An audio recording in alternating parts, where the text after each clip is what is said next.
ఆత్మీయ యుద్ధోపకరణాల గురించి మనం వింటున్నాం. అందులో మరి దేవుడు ఆత్మీయులకు సాతానుతో పోరాటం చేయడానికి, పాపంతో పోరాటం చేయడానికి, ఈ లోకంతో పోరాటం చేయడానికి దేవుడు ఆత్మీయులుగా తన పిల్లలైన వారికి అనుగ్రహించినటువంటి ఆయుధాలు మరొకసారి గుర్తు చేసుకుందాం. ఒకటి సత్యము, రెండోది నీతి ప్రవర్తన, నీతి, మూడోది సిద్ధ మనస్సు,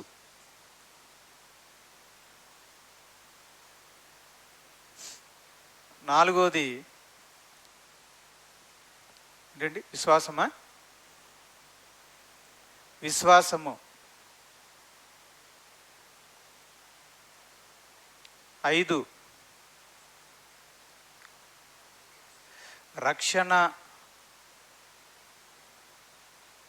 ఇచ్చే నిరీక్షణ, రక్షణ నిరీక్షణ.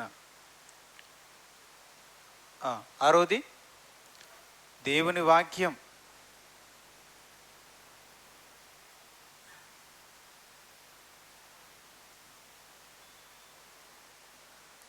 7వదిగా ప్రార్థన.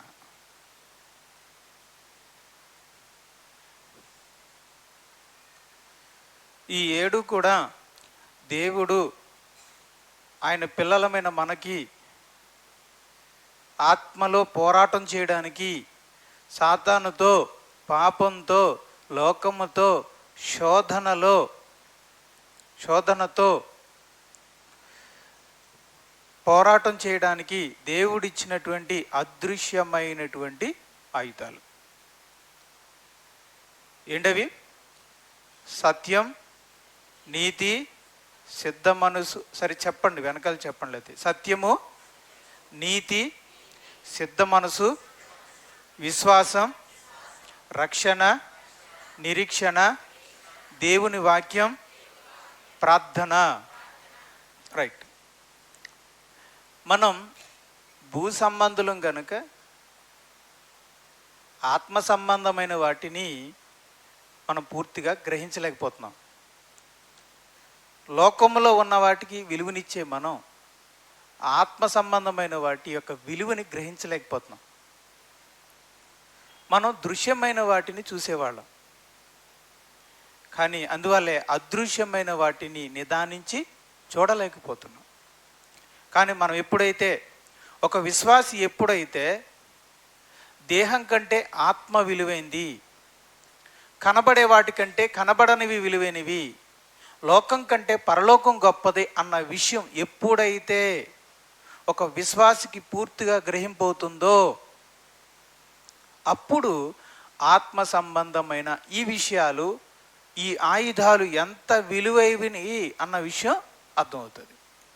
మనం పొందిన రక్షణ, మనకున్న నిరీక్షణ, మనకున్న విశ్వాస జీవితం ఎంత విలువైంది అన్నది అప్పుడు ఆ వ్యక్తికి అర్థమవుతుంది. దేవుడిచ్చిన వాక్యం, ప్రార్థన చేసుకునే అవకాశం ఎంత విలువైనవి అన్న విషయాన్ని ఒక విశ్వాసి గ్రహించగలడు. కనబడే వాటిని చూసి వాటికి విలువనిచ్చినంత కాలం, లోక సంబంధమైన వాటికి విలువనిచ్చినంత కాలం, ఈ మట్టి దేహానికి విలువనిచ్చినంత కాలము ఒక విశ్వాసికి వీటి విలువ తెలియదు, గ్రహింపవదు, వీటికి ప్రాధాన్యతనివ్వలేడు.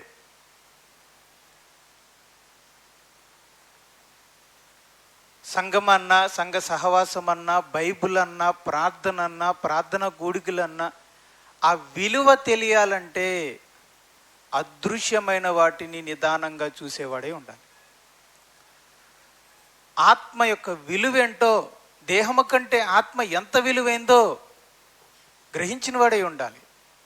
భూలోకం కంటే పరలోకం ఎంత విలువైందో అన్న విషయం గ్రహింపవాలి. అప్పుడే వీటికి విలువనివ్వగలడు, ప్రాధాన్యతనివ్వగలడు, ప్రాముఖ్యతను తన జీవితంలో ఇవ్వగలడు. దేవుడు మనకు అనుగ్రహించిన ఈ ఆయుధాలు ఎంత బలమైనవో, ఎంత విలువైనవో అనేది గ్రహించగలరు. నిజంగా ఈ ఆయుధాలు ఎంత బలమైనవి అంటే, ఒక ఆత్మ కలిగినటువంటి దైవజనుడు ఇలా చెప్తున్నాడు. రోమాపత్రిక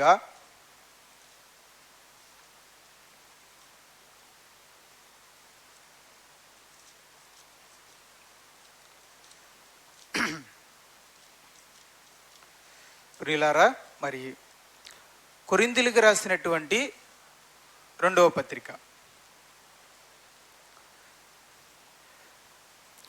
కొరింథీయులకు రాసినటువంటి 2వ పత్రిక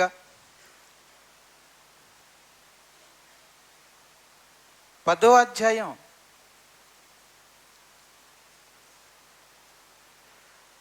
కొరింథీయులకు రాసిన 2వ పత్రిక 10వ అధ్యాయము 3వ వచనం,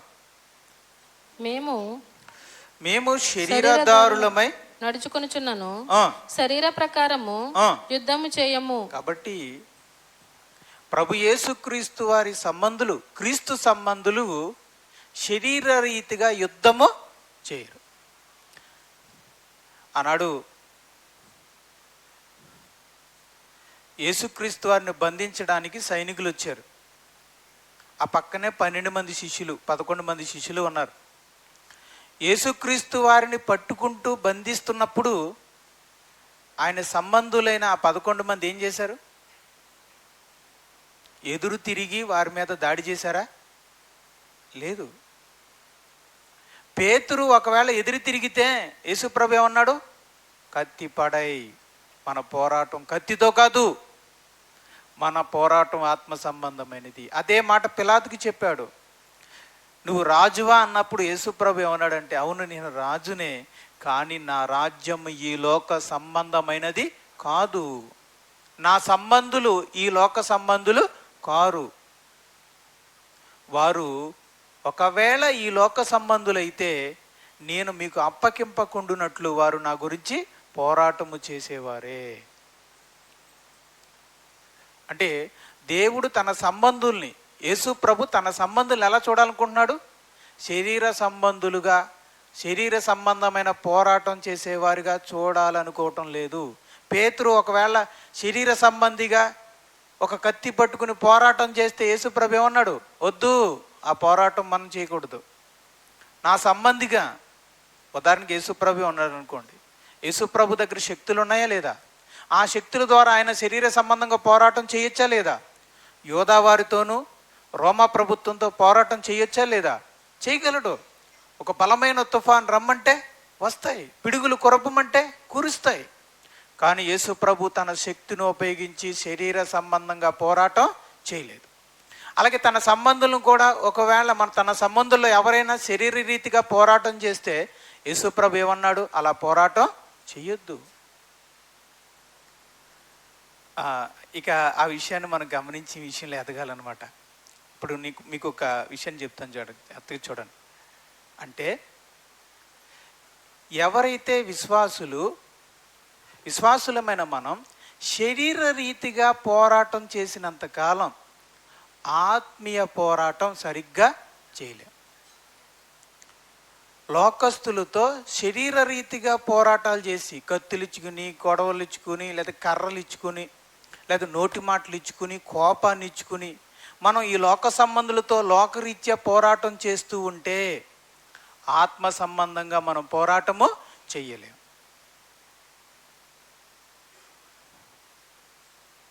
అంటే ఆత్మ సంబంధంగా బలంగా పోరాటం చేయాలంటే శరీర సంబంధంగా ఈ లోకంలో పోరాటం చేయకూడదు. మరి ఇది మనకి సాధ్యమా అంటే సాధ్యమే. అది ఎలా సాధ్యం? ప్రార్థన చేసుకోవడం, తగ్గించుకోవాలి. ఈ లోక సంబంధమైన పోరాటాన్ని మనం విసర్జించాలి. ప్రభువా, శరీర రీతిగా నేను పోరాడుతున్నాను, నా కోపంతో, నా చేతిలో ఉన్న వస్తువులతో, కర్రతో, కత్తితో నేను పోరాడుతున్నాను, నన్ను క్షమించండి. ఈ లోక సంబంధమైన ఈ పోరాటం నుంచి నాకు విడుదల దయచేయండి, తగ్గించండి అని మనం మాటికి ప్రార్థన చేస్తే సంవత్సరానికి మనం అభివృద్ధి చెందుతాం. నేను అడుగుతున్నాను, ఈ 2024 సంవత్సరం ముగిస్తుంది కదా, మీరు మీ శరీర సంబంధమైన పోరాటాన్ని ఏమైనా తగ్గించుకున్నారా? లేదంటే 2023 కంటే ఎక్కువైందా? మీలో కోపం, గొడవలు పెట్టుకోవడం, ఉద్రేకపడిపోవడం, ఆవేశపడిపోవడం, బూతులు మాట్లాడడం, దుర్భాష మాట్లాడడం, ఇష్టం వచ్చినట్టుగా ర్యాష్గా మాట్లాడడం, ఇవి మీలో పెరిగినాయా తగ్గినాయా? కాలమును బట్టి మీరు చూస్తే ఏమవ్వాలంటే తగ్గాలవి. ఒక సంవత్సరకాల సమయంలో 2023 కంటే 2024లో మన శరీర సంబంధమైన పోరాటం తగ్గాలి, ఆత్మ సంబంధమైనటువంటి పోరాటం పెరగాలి. అందుకే 4వ వచనంలో అంటున్నాడు చూడండి, 10వ అధ్యాయం 4వ వచనం. మా యుద్ధోపకరణములు శరీర సంబంధమైనవి కావు గాని మా దగ్గర కూడా యుద్ధోపకరణాలు ఉన్నాయి. దేవుని పిల్లల దగ్గర కూడా యుద్ధోపకరణాలు ఉన్నాయి. కానీ అవి శరీర సంబంధమైన కత్తో, గుణపమో, పిస్టోలో, బాంబో, కర్రో కాదు. దేవుని ఎదుట మరి ఏంటవి చెప్పండి? విశ్వాసులు ఆత్మీయుల చేతుల్లో ఉన్నటువంటి యుద్ధోపకరణాలు ఏంటి? ఇప్పుడే చెప్పాను. సత్యము, నీతి, సిద్ధ మనసు, విశ్వాసము, రక్షణ, నిరీక్షణ, దేవుని వాక్యం, ప్రార్థన, ఇవి యుద్ధోపకరణాలు. ఇవి దేవుని ఎదుట దుర్గములను పడద్రోయి జాలనంత బలము గలవై ఉన్నవి. ఇవేంటో తెలుసా? ఇవి సాదా సీదా చిన్న చితక ఆయుధాలు కాదు. దేవుని ఎదుట ఉన్న దుర్గాలను పడద్రోయ జాలగలిగినంత బలమైనవి. ఇవి బలమైన ఆయుధాలు. ఎంత బలమైనవి అంటే దుర్గములు అంటే అర్థం ప్రాకారాలు, కోటలు. మనం ఎరుకోలోకి ప్రవేశించాలంటే దాని చుట్టూ బలమైనటువంటి ప్రాకారం ఉంది కదా. యెరూషలేములోకి వెళ్ళాలంటే దాని చుట్టూ ఏముంది? బలమైన ప్రాకారం ఉంది కదా. మీరు గోల్కొండ కొండకు వెళ్తే ఇప్పటికీ కూడా దాని చుట్టూ ఒక బలమైన ప్రాకారం ఉంటుంది. అందులోకి ప్రవేశించాలంటే తలుపు తీయాల్సిందే, లేదంటే మనం ఎవరం కూడా అందులోకి వెళ్ళలేం. శత్రువులు ఎవరు కూడా వెళ్ళలేరు. దాని చుట్టూ ఉన్న బలమైన ప్రాకారాన్ని ఏమంటాడు? ఆ ఎత్తైన గోడనే. మీరు ఇంకా తెలియాలంటే ఒక సెంట్రల్ జైలు చుట్టూ, జిల్లా జైలు చుట్టూ ఒక పెద్ద ప్రాకారం ఉంటుంది, ఎత్తైన గోడ ఉంటుంది. అందులో ఖైదీలు ఉంటారు. వాళ్ళకి దాన్ని దాటి లోపలికి బయటికి రాలేరు. అలాగే బయట ఉన్న వాళ్ళు ఎవరు కూడా లోపలికి వెళ్ళలేరు. అలా ఎత్తైనటువంటి ప్రాకారాలను ఏమంటారు? దుర్గములు. ఇవి ఏం చేస్తాయి? బయట ఉన్న వాళ్ళని లోపలికి రానివ్వు, లోపల ఉన్నవాడిని బయటికి రావు. అంటే లోపల ఉన్నవాడిని బయట ఉన్నవాడిని ఏం చేస్తాయి? వేరు చేస్తాయి. బయటేమో దేవుడున్నాడు, లోపలేమో నీవున్నావు. నీకు దేవునికి మధ్య ఒక బలమైన ప్రాకారాలు ఉన్నాయి. ఏంటవి? అది ధనాపేక్ష కావచ్చు, అది కామకత్వం కావచ్చు, జారత్వం కావచ్చు, వ్యభిచారం కావచ్చు, మోహపు చూపులు కావచ్చు, లేదంటే మోర్ టీవీ వాచింగ్ కావచ్చు, సినిమాలు చూడడం కావచ్చు, ఫోన్లో అపవిత్రమైన దృశ్యాలు చూడడం కావచ్చు, బూతులు మాట్లాడడం కావచ్చు, ఫోన్ ఎడిక్షన్ కావచ్చు,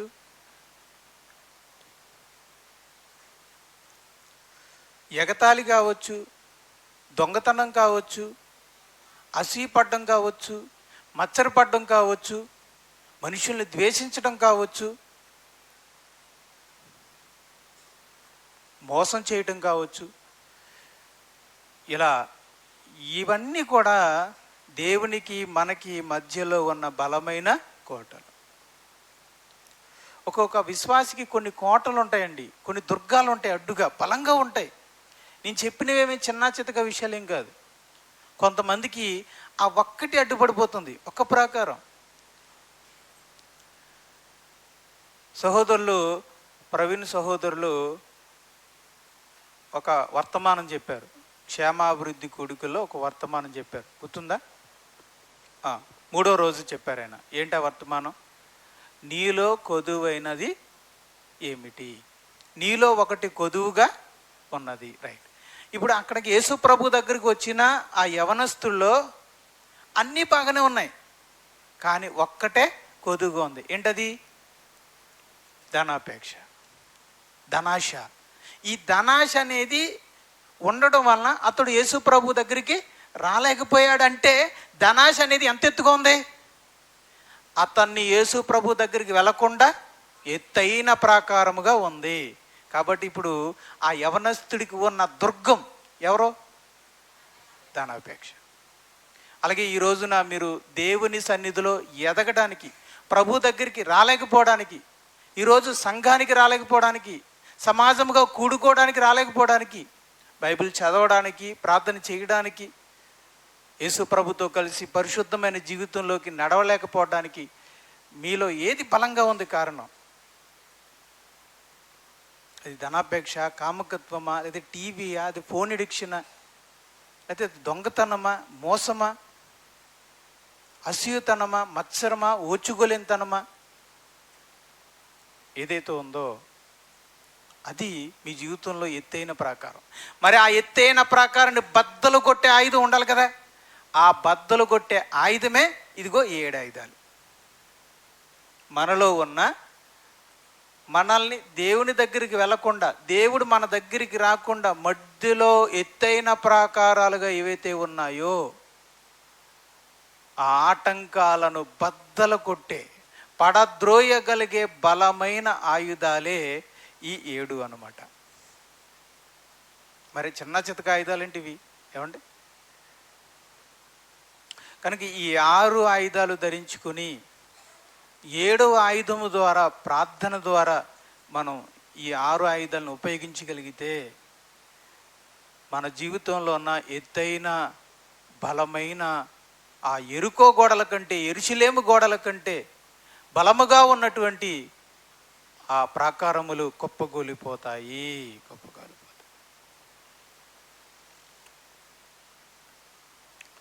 ఒక విశ్వాసిగా నువ్వు నిర్లక్ష్యం వహిస్తే ఆ ప్రాకారాలు అలాగే ఉంటాయి. ఎంతకాలమైనా అలాగే ఉంటాయి. 2023లో ఉన్నాయి, 2024లో ఉంటాయి, 2025లో కూడా అలాగే ఉంటాయి. మన విశ్వాస జీవితం అలాగే ఉంటుంది. ఇంకో విషయం చెప్పమంటారా? అలా ఉంటే, ఆ నిర్లక్ష్యంగా ఉంటే, నేను గోల్కొండ వెళ్ళినప్పుడు, ఎప్పుడు 7th క్లాస్లో, అంటే 14, 12, 13 ఏళ్ళ వయసులో నేను వెళ్ళినప్పుడు నేను గమనించింది ఏంటంటే 2 ప్రాకారాలు ఉన్నాయి.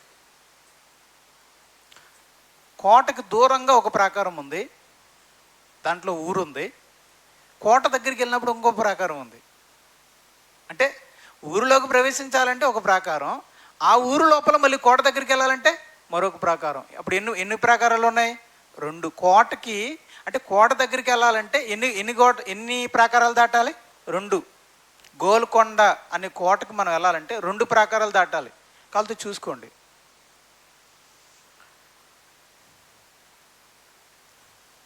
ప్రాకారాలు పెరిగిపోతాయి నిర్లక్ష్యం చేస్తే. ఈ సంవత్సరం మనం ఆ నిర్లక్ష్యంగా ఆ ప్రాకారం ఉండని, ఏమొద్దులే అని మీరు అనుకుంటే ఆ ప్రాకారం ఒక ఫోన్ ఎడిక్షన్ మరొక దానికి దారి చేస్తుందండి.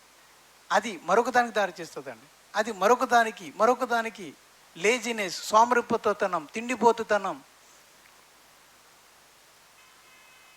సోమరిపోతుతనం అనేది ఒక ప్రాకారం అయిపోతుంది. ఆ తర్వాత తిండిపోతుతనం అనేది ఒక ప్రాకారం అయిపోతుంది. అది మదంగా మారచ్చు, కామంగా మారచ్చు, అది అవిధేయతకు మారచ్చు, క్రోధానికి మారచ్చు, ఉక్రోషానికి మారచ్చు, పగకు మారచ్చు. ఇలాగా అది ప్రాకారాలు పెంచుకుంటూ పోతుంది. కనుక నిర్లక్ష్యాన్ని వీడి ఈ ఆయుధాల్ని, బలమైనటువంటి ఈ ఆయుధాలని వాడి ప్రార్థనాపూర్వకంగా ఉపయోగించుకోగలిగితే మంచిదండి. ఎప్పటికప్పుడు ప్రాకారాలను బద్దలు పట్టుకోకపోతే కొత్త ప్రాకారాలన్నీ మన జీవితంలో ప్రారంభమవుతాయి. ఇలాగా దేవునికి మనకి మధ్య ఉన్న ప్రాకారాల సంఖ్య పెరిగికోలేదండి. దేవునికి మనకి మధ్య ఉండే సంబంధం కూడా ఏమవుద్దంటే తగ్గిపోతుంది. ఇప్పుడు ఒక ప్రాకారం దాటడం అంటే కష్టం, 2 ప్రాకారాలు దాటడం ఇంకా కష్టం, 3 ప్రాకారాలు దాటడం ఇంకా కష్టం, 4 ప్రాకారాలు అయితే ఇంకా కష్టమైపోతుంది.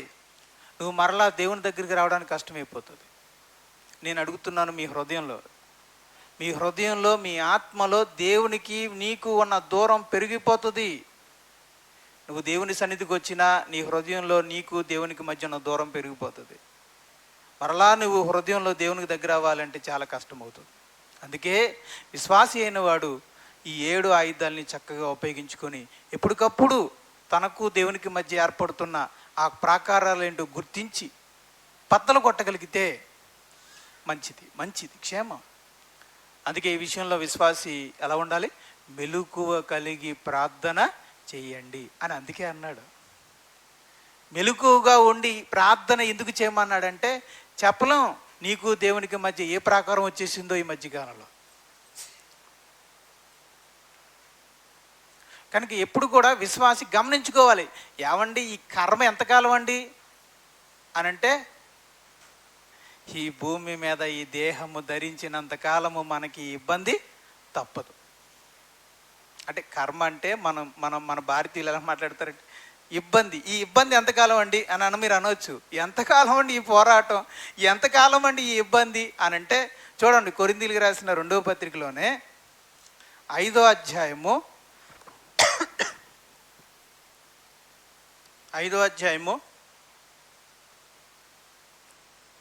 2వ వచనం. మనము దిగంబరులము కాక వస్త్రము ధరించుకున్న వారముగా కనబడదుము. కాబట్టి పరలోకమందు నుండి వచ్చు మన నివాసము దీనిపైన ధరించుకొని అపేక్షించుచు దీనిలో మూలుగుచున్నాము. అంటే పరలోకంలో దేవుడు మనకి మహిమా నివాసాన్ని ఉంచాడు, మహిమా శరీరాన్ని ఉంచాడు. మరి భూమి మీద ఉన్న ఈ శరీరం దీన శరీరం. మనం దేనికోసం ఎదురు చూస్తున్నాం? యేసు ప్రభు మన కోసం తీసుకురాబోతున్న మహిమగల శరీరం కోసం వేచి ఉన్నాం. ఆ మహిమగల ఈ శరీరం ఈ దేహాన్ని ధరించుకోగానే అప్పుడు మనం విడుదల పొందుతాం. అప్పుడు మన దేహం ఏమైపోతుందో తెలుసా? ఆత్మ సంబంధమైన దేహంగా మారిపోతుంది. ఎప్పుడైతే అది మారిపోయిందో ఇక ఈ పోరాటాలు ఏమండి, ఎప్పుడైతే ఆత్మ సంబంధమైన దేహంగా మారిపోతే ఈ ఆశలు ఈ లోకాశలు అనేవి మనకి ఉండనప్పుడు లోపల ఉన్న ఆత్మకి ఎటువంటి పోరాటాలు ఉండవు. కానీ అది అప్పుడు రైట్, అప్పటిదాకా ఏం చేయాలి? మనం అపేక్షించుచు దీనిలో ఏం చేస్తున్నారు? మూలుగుచున్నాము అంటున్నాడు. అంటే అప్పటిదాకా ఏం చేయాలి? మనకి మూలుగుడే. అప్పటిదాకా మనకేంటి? మూలుగుడే. రైట్, నేను అడుగుతున్నాను, ప్రార్థనలో మూలుగుతున్నారా? నీ దేహంలో ఉన్న నీ ఆటంకాలను బట్టి నీ వ్యక్తిగత ప్రార్థనలో నువ్వు మూలుగుచున్నావా? బైబిల్ చెప్తుంది, ఆ మహిమా దేహము ధరించుకునేంత వరకు నీవు దీనిలో ఉండి మూలగాలి. ఎందుకు మూలగాలి? ఎందుకనంటే ఈ దేహము ద్వారా నీకెన్ని వ్యతిరేకతలు, శోధనలు, ఇబ్బందులు నీకు ఉన్నాయి కనుక, ఎత్తైన ప్రాకారాలు ఈ దేహాన్ని బట్టే సాతాను నీలో కట్టుచున్నాడు కనుక నువ్వు దీనిలో ఉన్నంతకాలం ఏం చేయాలి? మూలుగుచూ ఉన్నాము. అంటే ఈ దేహంలో ఉండి ఎంతకాలం మనం మూలగాలి? ఎంతవరకు దీన్ని భారం మోయాలి? ఎంతవరకు మనం ఈ పోరాటం చేయాలి అనంటే, పరలోకము నుండి ఆ నివాసము దీని మీద ధరించుకునేంత వరకు. అది ఎప్పుడు వస్తుంది? ప్రభు యేసుక్రీస్తు వారు 2వ రాకడలో వచ్చినప్పుడు. అంటే అప్పటి వరకు విశ్వాసికి ప్రతిదినము పోరాటము తప్పదు. అర్థమవుతుందా? కనుక పాపంతో పోరాటం చెప్పండి, లోకంతో పోరాటం చెప్పండి, మూడోది ఏంటి? సాతానుతో పోరాటం. ఈ ముగ్గురితో పోరాటము విశ్వాసికి ఎంతకాలం ఉంటుంది అనంటే, యేసు ప్రభు 2వ రాకడలో వచ్చేంత వరకు, మనం మరణించేంత వరకు, లేదా 2వ రాకడలో వచ్చినంత వరకు. అందుకనే ప్రభునందు మృతి లేని వారు ధన్యులు, వారు తమ ప్రయాసలు మాని విశ్రాంతిలోనికి వెళ్ళారు. ఏంటి ప్రయాస? పాపంతోనూ లోకాశలతోనూ సాతాను యొక్క శోధనలతోనూ ప్రతి దినము పోరాడి ప్రయాస పడుతున్న వాడే నిజ క్రైస్తవుడు. ఈ పోరాటం లేనివాడు, లోకాశలకు లొంగిపోయినవాడు, ప్రయాస లేనివాడు విశ్రాంతిలోకి ఎలా వెళ్తాడు చెప్పండి?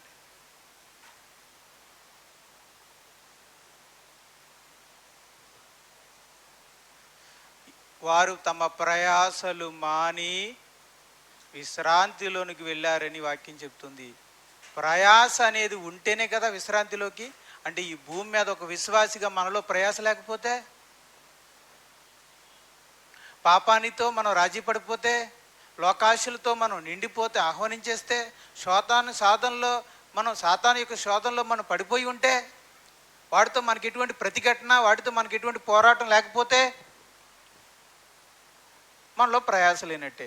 మరి ప్రయాస లేని వాడికి విశ్రాంతి ఉంటుందా అనేది ప్రశ్నించుకోవాలి ప్రతి ఒక్కరు కూడా. ఈరోజు చాలామంది పోరాటం అంటే శరీర రీతిగా పోరాడుతున్నారు. ఈరోజు క్రైస్తవులు, దేవుని బోధకులు కూడా శరీర రీతిగా పోరాడుతున్నారు. చాలా సిగ్గుకరమైన విషయం ఏంటంటే, ఎవరో ఏదో అన్నారంటే, అనరా మరి, ఎవరో ఏదో అన్నారట, ఎవరిని? యేసుప్రభున్నారు. దుమ్ము దులిపేస్తాను, తొడగొట్టేస్తాను అంటున్నాడు ఈయన. అసలు ఏమర్థమైంది నీకు యేసుప్రభు? అసలు యేసుప్రభు అంటే ఏంటో తెలుసా? దూషించబడియు బదులు దూషించిన వాడు, హింసించబడియు బెదిరించని వాడు. మరి ఆయన శిష్యులు ఎలాంటి వాళ్ళు తెలుసా? మేము దూషించబడి దీవించుచున్నాము, మేము హింసించబడి వారి కొరకు ప్రార్థన చేయుచున్నాము. అది మన ప్రభుని యేసుక్రీస్తు వారిని అంత మాట అన్నాడు, ఇంత మాట అన్నాడు. ప్రియమైన దేవుని వారలారా, మీకు విషయం చెప్పమంటారా? యేసుక్రీస్తు వారు సిలువేయబడినప్పుడు అసలు యేసుక్రీస్తు నిన్ను ఎందుకు ఆకర్షించాడు? నాకు తెలియదు, కానీ నన్ను ఎందుకు ఆకర్షించాడో తెలుసా? ఏ నాయకుడైనా, ఏ రక్షకుడైనా మాటకి మాట అన్నాడు, దెబ్బకు దెబ్బ కొట్టాడు, చంపడానికి వస్తే చంపేశాడు. కానీ ఈయనేంటండి బాబు, తిడుతుంటే మౌనంగా ఉన్నాడు, అవమానపరిస్తే ఆ మౌనంగా ఉన్నాడు, ఉమ్మి వేస్తుంటే తుడుచుకుంటున్నాడు, మేకులతో కుడుతుంటే ఓర్చుకుంటున్నాడు. ఏం చేయడేంటినా? అదే నన్ను ఆకర్షించింది. అన్నారా? అన్నవు అంటే మౌనంగా ఉంటేనే లోకం ఆకర్షించబడుతుంది. నీకు అర్థమవుతుందా? యేసుప్రభుని ఎంత అంటే యేసుప్రభు అంత హైలైట్ అయిపోతాడు. నీకు అర్థం కాలేదా? యేసుప్రభులో ఉన్న జీవిత చరిత్ర నీకు అర్థం కాలేదా? యేసుప్రభు ఈ రోజుకి ప్రపంచాన్ని ఆకర్షిస్తున్నాడంటే కారణం అదే. యూదులు ఆయనను అవమానపరిచారు, దెయ్యం పట్టినవాడు అన్నారు, సమరయులు అన్నారు, తిట్టారు, చెడ్డ పేర్లు పెట్టారు, హింసించారు. అవన్నీ యేసు ప్రభు మౌనంగా భరించాడు గనుకే ఈ రోజుకి 2000 సంవత్సరాల తర్వాత కూడా ఈ అనామకుడిని ఆకర్షించగలిగాడు. మిమ్మల్ని అందరినీ ఆకర్షించాడని నేను అనుకుంటున్నాను. యేసు ప్రభుని ఎంత అంటే యేసు ప్రభు అంత గొప్పడవుతాడు. అన్నవ్వండి, మన పోరాటం అది కాదు. మళ్ళీ ఆయన తీసుకొచ్చి ఫోటోలో పెట్టి, ఈయన పక్కన పెట్టి, ఈయన ఆయన వైపు ఏలెట్టి చూపించి, కబడ్దార్ మా యేసు ప్రభు జోలికి వచ్చావు అంటే నిన్ను ఎవడు కాపమన్నాడు? అసలు యేసు ప్రభుని నిన్ను ఎవడు కాపమన్నాడు? నీకు చెప్పాడా యేసు ప్రభు? నన్ను మాట అంటే నువ్వు పోరాటం చేయి, నన్ను మాట అనకుండా నువ్వు చూసుకో అని యేసు ప్రభు అన్నాడా అండి?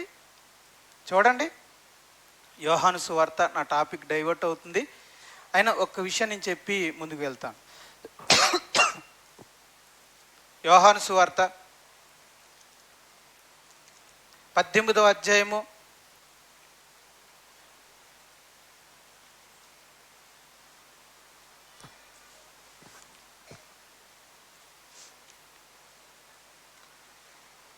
36వ వచనం. యేసు, నా రాజ్యము ఈ లోక సంబంధమైనది కాదు. నా రాజ్యము ఈ లోక సంబంధమైనది అయితే నేను యూదులకు అప్పగింపబడకుండానట్లు నా సేవకులు పోరాడుదురు గాని నా రాజ్యము ఇహ సంబంధమైనది కాదనెను. రైట్. యేసు ప్రభు కూడా సేవకులు ఉన్నారు, ఆయన కూడా వెనకాల సపోర్ట్ వాళ్ళు ఉన్నారు. యేసు ప్రభును మాట అన్నివ్వకుండా, యేసు ప్రభుని అవమానపరచకుండా, యేసు ప్రభుని సిలువ ఎక్కనివ్వకుండా వాళ్ళు పోరాడగలరు. కానీ యేసు ప్రభు దానికి అనుమతినిచ్చలేదు. నా సేవకులు ఈ లోక సంబంధంగా పోరాటం చేయకూడదు, ఆత్మ సంబంధమైన పోరాటం చేయాలి. చేతగానితనం అండి అది.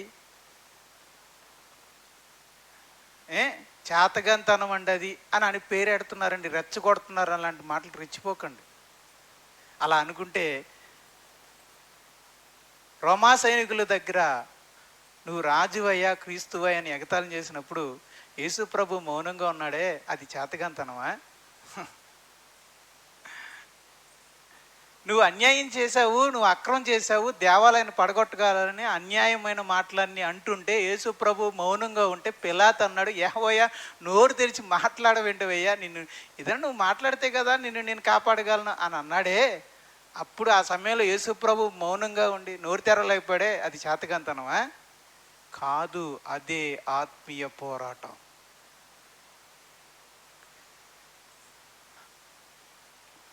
ఆత్మీయ పోరాటం అంటే ఏంటో తెలుసా? అన్ని మాటలన్నా మౌనంగా ఉండటం పోరాటం. మీకు లోకానికి ఆత్మకు డిఫరెన్స్ మారిపోతాయి. అర్థమవుతుందా? లోకంలో ఉన్న తీరికి ఆత్మలో ఉండే తీరికి డిఫరెన్స్ మారిపోతుంది. ఇక్కడ కత్తించుకుని వెళ్ళిన వాడు వీరుడు, ఇక్కడేమో దీర్ఘశాంతం కలిగిన వారు వీరుడు. అది తేడా, అది తేడా, అది తేడా. మర్చిపోకూడదు మీరు. అర్థమవుతుందా? ఒక కత్తించుకుని 100 మందిని నరికిన వాడు పరాక్రమశాలి, కానీ దీర్ఘశాంతముతో 100 మందిని ఆపగలిగిన వాడు పరాక్రమశాలి ఇక్కడ ఆత్మలో. అందుకే సామెతల గ్రంథంలో అంటాడు, ప్రాకారములు పడగొట్టిన పరాక్రమశాలి కంటే దీర్ఘశాంతము కలిగిన వాడు శ్రేష్ఠుడు అన్నాడు. కనుక లోకం యొక్క తీరు వేరు, ఆత్మ యొక్క తీరు వేరు. ఇది గమనించకుండా వాళ్ళు రెచ్చిపోయి దేవుని పిల్లలను కూడా రెచ్చగొట్టి, ముఖ్యంగా యవనస్తులను రెచ్చగొట్టుకుని వారి భావోద్వేగాల్ని రెచ్చగొట్టి వాళ్ళ ద్వారా వాళ్ళని తమ వైపుకు ఆకర్షించుకుని వాళ్ళని భ్రష్టులుగా, విశ్వాస భ్రష్టులుగా చేస్తున్నారు. పొగరుబోతులుగా, దోషకులుగా మారుస్తున్నారు. వాళ్ళు పాములు, వీళ్ళ పిల్లపాములు. వాళ్ళేమో బుసుబుసు అంటుంటే పిల్లపాములు ఏం చేస్తుంటాయి? అవి కూడా బుసుబుసు ఉండే. ఆ బుసులు చూసి అదేదో మహాజ్ఞానం, అబ్బబ్బబ్బ ఏం చెప్తున్నారు, దేవుని కోసం ఎంత పోరాడుతున్నారు అనేది. ఇదంతా ఒక మాయ, ఇది ఒక ట్రాష్.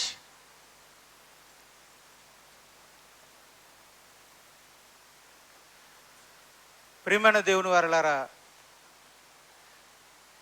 ఒకవేళ ఎవరైనా ఏదైనా అపనింద వేస్తే యేసుప్రభు మీద, అది సరైనదా కాదా అని జవాబు ఇవ్వచ్చు. వాళ్ళ పేర్లు ఎత్తకుండా, వాళ్ళు మనం కౌంటర్ వేసినట్టుగా కాకుండా, క్రైస్తవ లోకానికి లేదు మన ప్రభువులో ఎటువంటి అవమానం లేదు, మన ప్రభువులో ఎటువంటి తప్పు లేదు, వాక్యంలో ఎటువంటి తప్పు లేదని మనం విశ్వాసులకు చెప్పుకోవచ్చు. వాళ్ళతో పోరాటం, ఆ గడపల దగ్గరికి వెళ్ళి, గడప నుంచి బయటికి వెళ్ళి అన్ని జనులతో పోరాటం చేయవలసిన అవసరత క్రైస్తవుడికి లేదు. గడప దాటి వెళ్ళాల్సిన అవసరం లేదు. గడప లోపలే ఉండి విశ్వాసులైన వారికి చెప్పు, బైబిల్లో ఏమీ తప్పులు లేవని. వాళ్ళు ఏదైతే తప్పు అంటున్నారో ఆ తప్పుల్ని చూపించి, ఇది తప్పు కాదమ్మా, మనం నమ్మింది కరెక్టేనని క్రైస్తవులకు చెప్తే చాలు. గడప దాటికి వెళ్ళి గొడవ చేశామంటే అర్థం చేసుకో, ఎవడైనా గడప లోపల ఉంటే మర్యాద. గడప దాటెళ్ళి నువ్వు గొడవలాడుతున్నావంటే నువ్వు లోక సంబంధివి. నువ్వేం చేస్తున్నావు? 10 మంది కుర్రోళ్ళని లోక సంబంధులుగా మారుస్తున్నావు. నేను అందుకే యవనస్తులైన పిల్లలకి చెప్పాను, జాగ్రత్త, అలాంటి వాటికి దూరంగా ఉండండి. రెండో మాట కూడా చెప్పాను, మీరు ఎంత జ్ఞానాన్ని సంపాదించారో నేను అడగను, కానీ ఎంత లోతుగా మారు మనసు పొందారో నేను అడుగుతాను. నాకు అదే కావాలి. యవనస్తులైన పిల్లలు, మన యవనస్తులైన పిల్లలు, మీ నుండి నేను కోరుకునేది ఏంటంటే, మీరు బైబిల్ నుండి జ్ఞానంతో నిండిపోయిన తలకాయలు కలిగిన వారుగా నాకు అవసరం లేదు. దీనత్వంతో, మారు మనసుతో, దేవుణ్ణి హృదయంలో పెట్టుకుని ఆత్మీయులైనటువంటి యవనస్తులే నాకు కావాలి. బైబిల్ జ్ఞానంతో నిండిపోయి గర్వంతో, అహంకారంతో, పెద్దలని గౌరవం లేకుండా ఇష్టం వచ్చినట్టు మాట్లాడే అహంకారం నాకు అవసరం లేదు, సంఘానికి అవసరం లేదు. మాకు కావాల్సింది ఏంటంటే, ఆ దేవుని జ్ఞానానికి తగినట్టుగా వినయ విధేయతలు, మారు మనసు కావాలి. యవనస్తులైన పిల్లలకు మారు మనసు కావాలి. మారు మనసు పొందిన యవనస్తులు కావాలి. దీనులైనటువంటి యవనస్తులు కావాలి. రక్షణ పొందిన యవనస్తులు కావాలి. తగ్గింపు కలిగి పరిచర్య చేయగలిగే యవనస్తులు కావాలి. అట్టి యవనస్తులుగా మరి మన యవనస్తులు ఎదగాలని మీరందరూ కూడా మనమందరం కూడా ప్రార్థన చేద్దాం. మనందరం ప్రార్థన చేద్దాం.